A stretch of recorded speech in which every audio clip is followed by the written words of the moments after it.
The GOP is scrambling in the wake of Trump's train wreck of a meeting Friday with Ukrainian President Volodymyr Zelenskyy. Today, House Speaker Mike Johnson had a new line of attack on Meet the Press. Something has to change. Either he needs to come to his senses and come back to the table in gratitude, or someone else needs to lead the country to do that. In other words, he believes Zelenskyy should resign if he does not follow Trump's lead. Funny how he struck such a different tone towards Russian President Vladimir Putin. I'd like to see Putin defeated, frankly. He is an adversary of the United States. But in this conflict, we've got to bring an end to this war. It's in everybody's interest. Johnson wants Putin defeated, not out of office like he wants Zelenskyy, because apparently getting mad at the guy bombing your country is a step too far. And Speaker Johnson isn't the only one who has been pushing this. Take, for example, Senator Lindsey, one of Zelenskyy's earliest and loudest cheerleaders, now calling on him to step down as well.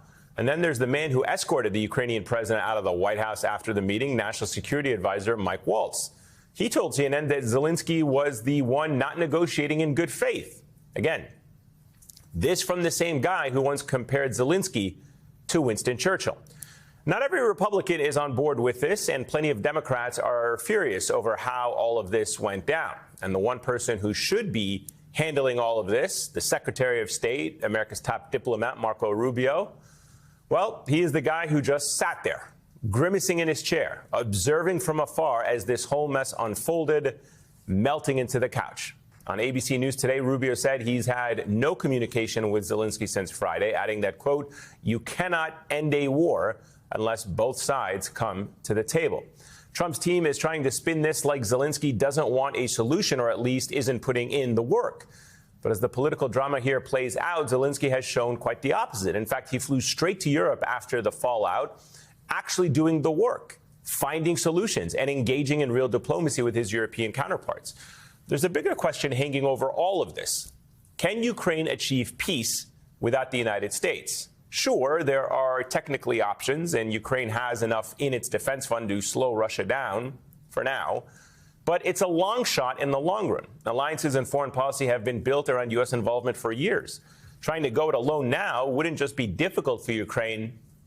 Some argue it would be nearly impossible. The UK did announce a new $2 billion deal to fund Ukraine's air defense missiles, and multiple countries did commit to establishing a peacekeeping force in Ukraine. But take a listen to what the British Prime Minister, Keir Starmer, said. The UK is prepared to back this with boots on the ground and planes in the air. Together with others, Europe must do the heavy lifting. But to support peace in our continent and to succeed, this effort must have strong US backing. America's biggest, strongest ally now pleading for the United States to simply be reliable. And believe it or not, they want that help to fight a dictator. With me now, Ameshia Cross, Democratic strategist and campaign advisor to former President Barack Obama, and Rick Wilson, co-founder of the Lincoln Project. He's also the author of Running Against the Devil, a plot to save America from Trump and Democrats from themselves. It's great to have both of you with us. Rick, let me start with what we just learned moments ago on the national security front before we even get to Ukraine.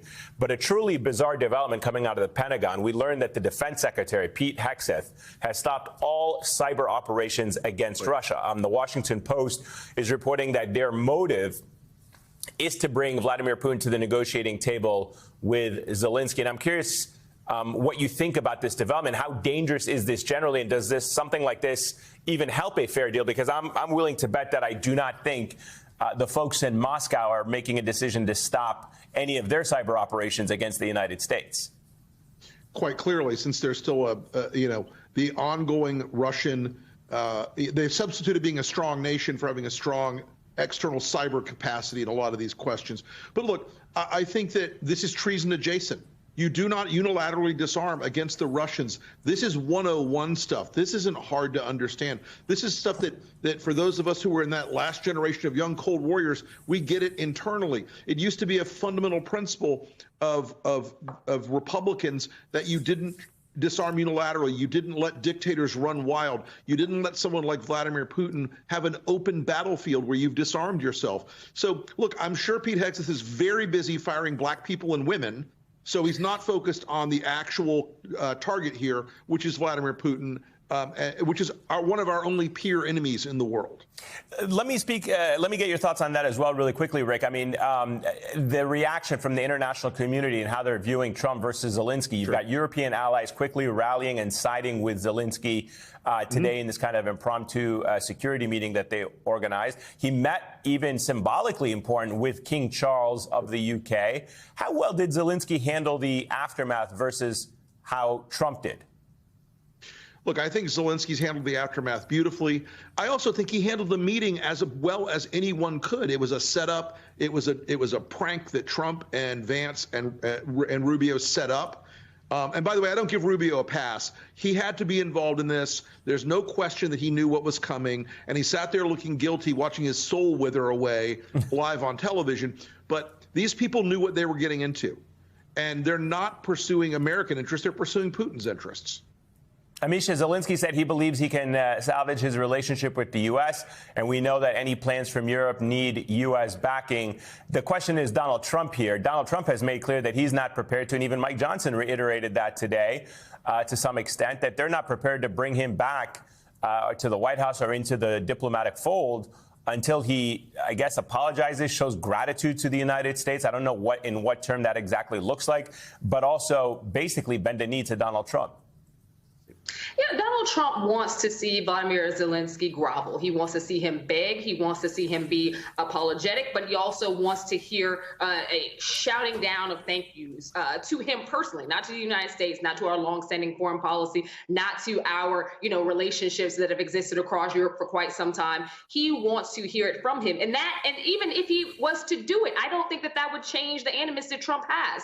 He kept screaming during that meeting, you don't have the cards, you don't have the cards. Well, guess what? Trump doesn't either. He gave his whole deck over to Vladimir Putin willingly. So at this point, it is one of those things where you have to, in terms of what we're seeing with Zelenskyy, he has to have a certain amount of faith in the United States in the same way that we saw UK's prime minister speak to that, not completely abandoning the fact that the U.S. has stood proudly by its European allies for generations. But on that same token, they know that they have a clown in office here. They know that they have someone who doesn't care what he looks like on the world stage. And they know that they have someone who, to Rick's point, pulled a bait. That's all that conversation was. He played it for an American audience primarily because Trump wanted to seem like he was strong-arming. He wanted to take people for a ride in the American public who aren't necessarily as cued into the history of what has been happening with Ukraine, what has been happening with Putin. I will give it to Zelenskyy. He did the best he could with the hand he had been dealt, and he went down that history because it's not just Trump. There were problems associated with the lack of interventionism across 3 presidential administrations, and that's how we got to where we are now.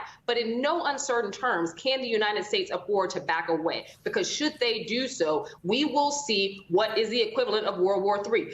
Putin will not stop. He will go through Ukraine, he will capture it, and he will continue on and try to rebuild Mother Russia. That has always been his goal. Let's talk about the Republicans for a minute, Ameshia. I mean, a lot of Republicans are contradicting themselves when it comes to Zelenskyy now. Among the most notable, Lindsey Graham, Mike Waltz, and so on, even Marco Rubio to some extent. Some are saying things like not another penny or America first, but the irony is that Zelenskyy seemed poised to sign the mineral deal that would have actually given America what Trump was asking for. And a huge reason Trump seems mad is because of Zelensky's rightful bashing of Vladimir Putin. He just simply, and the Republicans just don't want him bashing Vladimir Putin, the guy that is invading Ukraine and killing Ukrainians every day. They seem to be upset that Zelenskyy doesn't want to be nice in his language and in his terminology against Vladimir Putin. And the reason why is because Donald Trump envisions himself having the same type of leadership that Putin has over his own country. And he also is still very much butthurt, for lack of a better term, over all of the instigations of and the proof that was found that Russia interfered in the 2016 election cycle. So there is a frustration that Donald Trump has and he will never let go of. That has absolutely nothing to do with Zelenskyy or the crimes that are being committed against his country by Putin right now. And the thousands of people, the hundreds of thousands of people that are dying regularly. Trump doesn't care because he fashions himself as a dictator. He wants to have state-based media. He wants to have a population that cannot speak against the government ever or at any time. He wants to be able to decide from the bench of the White House what matters and what doesn't, and he wants to eradicate our system of checks and balances. There is something to Donald Trump wanting to uphold dictators. It is because he also wants to see them remain in power abroad and to strengthen him here. He does not believe in democracy here, and he doesn't believe in it in Europe either. Rick, there are some, Democrats, perhaps from the James Carville school, who think the Democrats should kind of sit back, let the Republicans own this, let them break it. They will definitely own it. Some say that is too grave of a risk when it comes to something like Ukraine. What do you think the Democrats should be doing right now? Do they have any levers of power that they can use to try? I mean, support for Ukraine used to be bipartisan just a few years ago. Now it's fully, it seems like it's a partisan issue with most Republicans, if not all, totally following Donald Trump's lead on this. What can Democrats do, if anything? Well, look, the Democrats can shut it down. And this is what they need to start thinking about. They think of things in this sort of serial way, one issue, then another issue, then another issue. They need to do what Mitch McConnell would do if he was in the minority with the opposing party right now. Shut it down. Don't give Mike Johnson a deal on anything.